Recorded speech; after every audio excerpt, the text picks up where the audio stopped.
तुम स्याहियों से झूठ लिखोगे हमें मालूम है, हो हमारे खून से ही सही, सच लिखा जाएगा, सब याद रखा जाए। जो इस हिम्मत से, इस शिद्दत से, इस ईमानदारी से अन्याय के खिलाफ खड़े हो सकते हैं, तो इस देश में उम्मीद है। तो कोई गड़बड़ नहीं होगी, कोई गलत बात नहीं होगी, कोई गैर कानूनी हरकत नहीं होगी। सब कुछ प्रोटेस्ट जिस तरीके से हम करना चाहते हैं वैसा होगा। उस खालिद को ये दिल्ली के दंगे करवाने का कॉन्स्पिरेटर बताते हैं। हर कोई जानता है क्या हुआ। पुलिस थाने में ले जाके वहशी तरीके से उस खालिद पे हमला किया गया। 10-10 पुलिस वाले एक आदमी। लेकिन यूएपीए नामक एक चीज है जिसके तहत उनको जमानत नहीं मिल सकती। सारी बात झूठ साबित होने के बावजूद वो आदमी आज जेल में बंद है। कुछ घटनाएं हैं जिनकी सालगिरह मनाई नहीं जानी चाहिए, और हम ऐसी एक सालगिरह पे बैठे हुए हैं। हमारे दोस्त खालिद सैफी 3 साल से जेल में है, बिना किसी कसूर के, बिना किसी एविडेंस के। खालिद को मैं कोई 10 साल से जानता हूं और बिना संकोच के, खुल के, एक बार नहीं हर जगह कहने को तैयार हूं कि खालिद सैफी उन हिंदुस्तानियों में से हैं जिन पे इस देश को गर्व करना चाहिए। खालिद सैफी उन नेताओं में से हैं जो सिर्फ एक समुदाय के नहीं, इस देश के भविष्य के नेताओं को जब मैं देखता हूं, मैं खालिद सैफी को देखता हूं। इस देश के थिंकर्स और इस देश का विजन बनाने वालों को देखता हूं तो उमर खालिद को देखता हूं, और ये दोनों आज जेल में बंद हैं।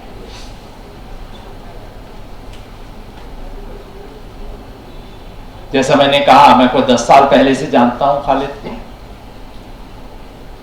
भ्रष्टाचार के खिलाफ लड़ाई में हम एक साथ खड़े हुए। उसके बाद जब यूनाइटेड अगेंस्ट हेट बना तो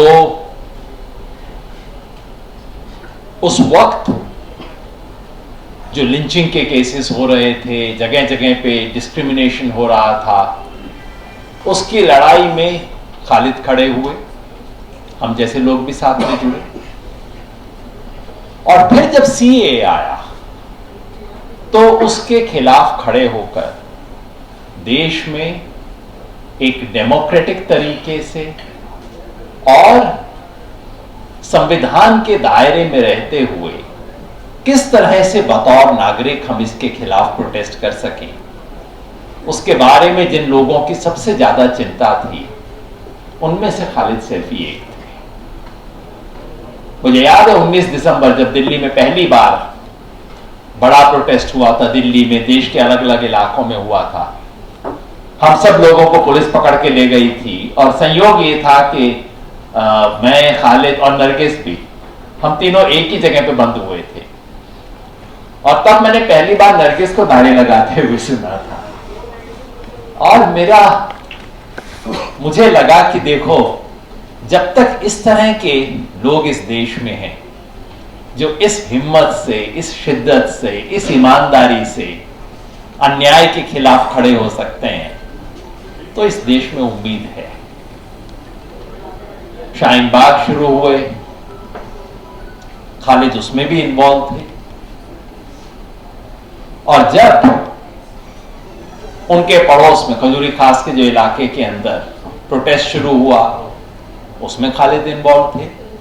मुझे बुलाया, मैं शायद 3-4 बार वहां गया, बोला, और मुझे याद है खालिद की चिंता क्या रहती थी कि योगेन जी, ये मर्द लोग ज्यादा घुस जाते हैं इसके अंदर, और ये आगे घुसेंगे ना कोई गड़बड़ कर देंगे, इसलिए ये इंश्योर करना है कि सिर्फ औरतें आगे रहें, कायदे से रहें, डिसिप्लिन रहे, किसी किस्म की कोई गलत चीज होने की गुंजाइश ही नहीं छोड़नी हमें।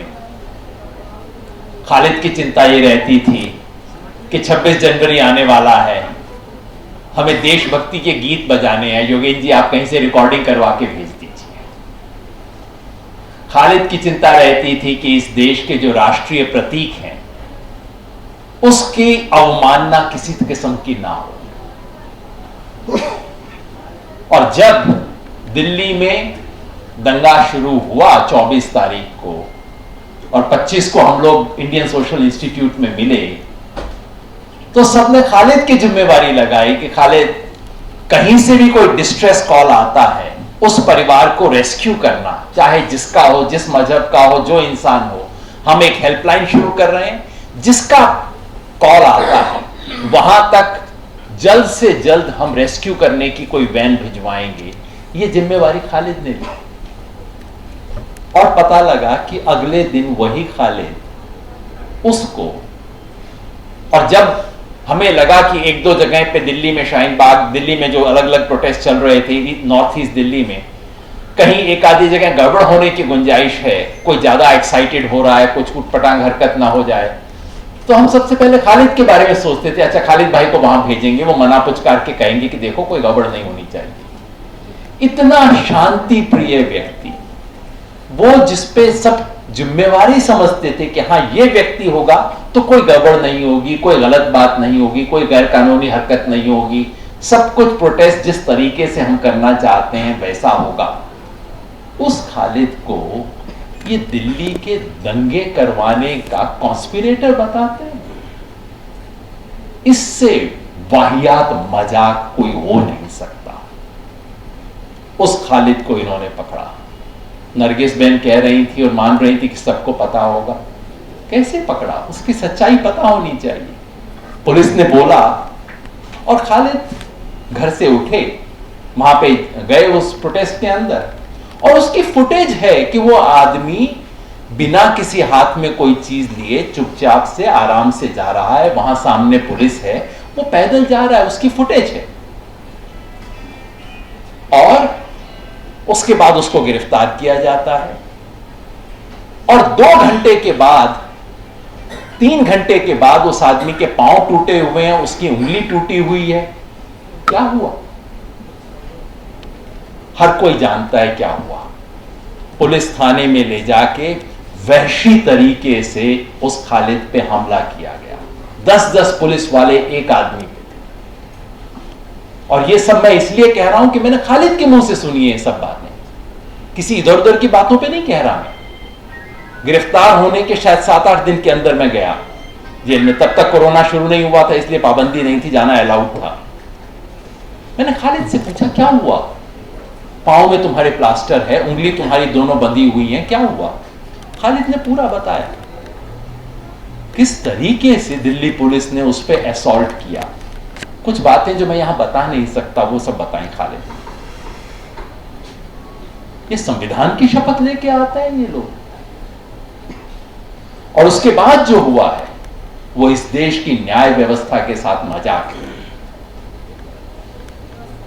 खालिद पे केस लगाए गए और बाद में एज एन आफ्टर थॉट उस पे यूएपीए लगाया गया, और जैसा शुरू में बताया गया तमाम मुकदमे खारिज हो गए। किसी में कुछ दाई नहीं, जमदम नहीं था, सब बातें झूठ थी, सबका झूठ एकदम साबित हो गया। और कोर्ट ने इतनी स्ट्रांग ऑब्जर्वेशंस की हैं उस मामले पे, ये बताते हुए कि कितनी झूठ आप बता रहे हैं। वो सब ऑब्जर्वेशंस कोर्ट की रिकॉर्डेड हैं। लेकिन यूएपीए जब सब फेल हो जाए तो यूएपीए, आपका झूठ पकड़ा गया कोर्ट के अंदर, कोई बात नहीं, यूएपीए। इनकी 2 एफआईआर क्लैश करती हैं। एक एफआईआर में एक बात कही है, दूसरी एफआईआर में उल्टी बात कही है, वो क्लैश कर रही है। लेकिन यूएपीए वही गवाह एक मामले में एक गवाही दे रहा है, दूसरे मामले में दूसरी गवाही दे रहा है खालिद के केस में, लेकिन यूएपीए मतलब सारा झूठ साबित हो चुका है। लेकिन यूएपीए नामक एक चीज है जिसके तहत उनको जमानत नहीं मिल सकती। सारी बात झूठ साबित होने के बावजूद वो आदमी आज जेल में बंद है। और ये जो यूएपीए लगाई गई है उसके बारे में हाल ही में एक रिपोर्ट आई है। मैं चाहता हूं हम सब लोग इस रिपोर्ट को पढ़ें। ये रिपोर्ट इस देश के बहुत एमिनेंट लोगों ने लिखी है, अनसर्टेन जस्टिस करके, जिसको जस्टिस मदर लोकुर इसके चेयरपर्सन थे उस सिटीजन्स कमेटी के, justice AP Shah, justice RS Sodhi, justice Anjana Prakash और GK पिल्लाई जो कि फॉर्मर होम सेक्रेटरी थे। इन सब लोगों ने मिलकर वो रिपोर्ट लिखी है और उसमें एक चैप्टर है सिर्फ इस सवाल पे कि ये UAPA इन लोगों पे क्या लगाया गया। मैं पूरा चैप्टर, जिसमें उन्होंने खालिद के केस को पर्टिकुलरली हाईलाइट किया है और बताया है कि देखिए, मतलब हद की बात है, कोर्ट में साबित हो चुका है कि ये बातें झूठ हैं, लेकिन फिर भी वो आदमी अंदर है क्योंकि एक दूसरा केस है उसके अंदर आपने लगा रखा है। एग्जैक्टली वही, बस आपने कॉन्स्पिरेसी का एक एक्स्ट्रा एंगल लगा रखा है। और जैसा इस रिपोर्ट पे चर्चा के दौरान रेबेका जॉन ने कहा कि ये जो FIR 59 जो कि कॉन्स्पिरेसी केस लगाया गया है ताकि सब कुछ झूठ साबित होने के बावजूद भी इन लोगों को जेल में रखा जा सके, she said it's a fairy tale. ये बिल्कुल एक कहानी है, मनगढ़ंत कहानी है, मजेदार कहानी है, खौफनाक कहानी है। इस कहानी का कोई सर पैर नहीं है, लेकिन बस, और चूंकि कहानी का झूठ कब साबित होगा? जब ट्रायल होगा। ट्रायल कब होगी? जब पुलिस सारे अपनी चार्जशीट फाइल कर देगी। सारे चार्जशीट कब फाइल होंगे? जब सारे एक्यूज्ड के खिलाफ जो 180 दिन का पीरियड है वो पूरा हो जाएगा। वो कब होगा? जब आखिरी एक्यूज को पकड़ लिया जाएगा। आखिरी एक्यूज को कब पकड़ा जाएगा? जब दिल्ली पुलिस की मर्जी होगी। हर 6-8 महीने में एक को पकड़ लेते हैं, फिर 6 महीने ट्रायल नहीं हो रहा। तो इससे भद्दा मजाक न्याय के साथ क्या हो सकता है इस देश में? ये कमेटी कहती है, वी फाइंड, और बहुत मेजर्ड लोग हैं, जैसा आप जानते हैं, जस्टिस लोकुर वगैरह बहुत ही एक शब्द ध्यान से लिखने वाले लोग हैं। We find that the substratum of the prosecution case, that is the allegation of an overarching premeditated conspiracy, is based on grossly belated statements which are inherently unreliable in law. बार बार ये दिखाते हैं कि जो गवाह हैं, वो गवाह कहता है कि हाँ मैं इस आदमी को पहचानता था, और गवाही बता कब रहे हैं पुलिस को? 4 महीने बाद। Belated statements. Other features of the investigation, such as identical disclosure statements. 3-3, 4-4 लोग इंडिपेंडेंट पुलिस को स्टेटमेंट दे रहे हैं, और कॉमा फुल स्टॉप सहित स्टेटमेंट एग्जैक्टली वही है जो कि वर्बेटिम रिकॉर्ड होना है। कॉमा फुल स्टॉप उसमें वही है। Inconsistencies between investigations in FIR 59 and IPC FIRs, and the non-examination of crucial witnesses only strengthens the suspicion of fabrication. Hindi में fabrication को कहते हैं जालसाजी। ये जालसाजी है सिर्फ इसलिए कि कुछ लोगों को आप जेल में बंद करके रख सकें, सिर्फ इसलिए कि आपका झूठ और आपकी बदमाशी दुनिया के सामने जाहिर ना हो, सिर्फ इसलिए कि आप कुछ लोगों पे ही नहीं, पूरे एक समुदाय पे उंगली उठा के रख सकें, पूरे एक समुदाय को निशाना बना के रख सकें। इसलिए सब कुछ किया गया है। और हमारी क्या स्थिति हो गई है, क्या क्या हुआ है। नरगिस ने कुछ बातें बताई, इनके तीनों बच्चे भी आते, वो बोलते, आपको पता लगता क्या होता है उस परिवार के साथ जिसके पिता को, जिस परिवार के सदस्य को इस तरह से जेल में बंद करके रखा जाता है। किस तरह से इन लोगों ने अपने दिन काटे हैं। जब ईद आती है तब क्या होता है, जब न्यू ईयर आता है तो क्या होता है, जानना चाहिए, पूछना चाहिए कभी इस देश को ऐसे लोगों से। और आज हम भी कहते हैं, नरगिस भी यहां आके कहती हैं, बस बेल मिल जाए। आपको दोष नहीं देता, मेरी भी इच्छा यही है कि किसी तरह बेल मिल जाए, चलो टंटा तो कटे। लेकिन क्या ये न्याय है बेल मिल जाए? अरे न्याय उस दिन होगा जिस दिन ये झूठा केस खारिज होगा। न्याय उस दिन होगा जिस दिन इस झूठा केस बनाने वालों को कटघरे में खड़ा किया जाएगा। न्याय उस दिन होगा जब इन 10-12 वैशी लोगों ने, जिन्होंने दिल्ली के पुलिस स्टेशन के अंदर खालिद सैफी पे हमला किया, जिस दिन उन पे मुकदमा चलेगा, उस दिन न्याय होगा। वो दिन दूर है, अभी नहीं आएगा, लेकिन हम वो उम्मीद नहीं छोड़ेंगे, हम वो कोशिश नहीं छोड़ेंगे। आमिर अजीज ने जो कहा था, सब याद रखा जाएगा। तुम स्याहियों से झूठ लिखोगे, हमें मालूम है, हो हमारे खून से ही सही, सच लिखा जाएगा, सब याद रखा जाएगा। शुक्रिया। नेशनल दस्तक की आपसे गुजारिश है कि अगर इसको बचाना चाहते हैं तो नेशनल दस्तक को सब्सक्राइब करने के लिए रेड कलर के सब्सक्राइब बटन को दबाएं, फिर बेल आइकन की घंटी दबाएं। नेशनल दस्तक को बचाने के लिए बहुत जरूरी है कि हर खबर को शेयर करें, लाइक करें, कमेंट जरूर करें।